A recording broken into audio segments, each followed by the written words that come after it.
Christmas and New Year break, our new series, Whatever Happened To, is starting regularly on Tuesday evenings.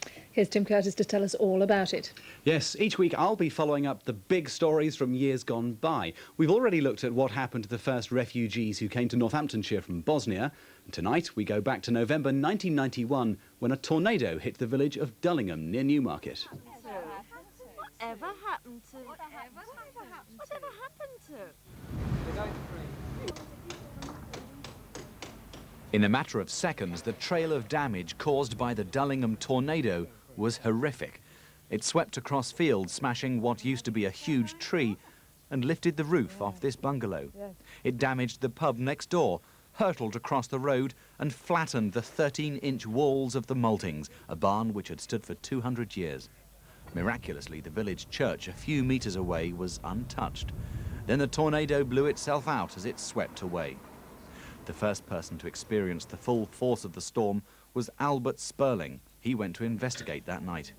The next thing that I tried to do was to come in here to close the door because I still didn't realise the extent of the damage.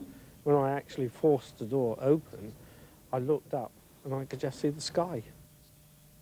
The tornado may have been just a few metres wide, but it moved at up to 100 miles an hour and contained a pressure vacuum with explosive power at its centre.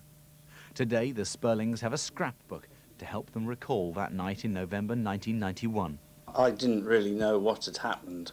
I thought there was an aeroplane who crashed on the bungalow, because we do get quite a number of aircraft going into Cambridge Airport, and they seem to fly over here. When we were praying for daylight to come, just to see, you know, what had really happened, and the devastation was unbelievable.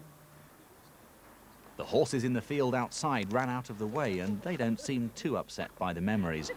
Unlike Rupert the terrier, he refuses to sleep alone in the worst-hit room of the Sperlings' bungalow, which had always been where he slept before the tornado. We had a lot of help from people in the village. They were wonderful.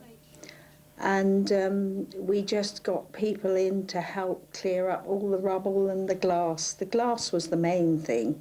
There was masses of glass everywhere. You were incredibly lucky. Oh yes, we were. There's no doubt about that. And not only us, but other people in the village, because although there was quite considerable damage caused, nobody was injured, not even a scratch. And we rather look on that as something of a miracle. Today, you'd never know it happened, although the Maltings barn next door to the church has been totally demolished. When my husband hears the wind, this is when it comes all back again.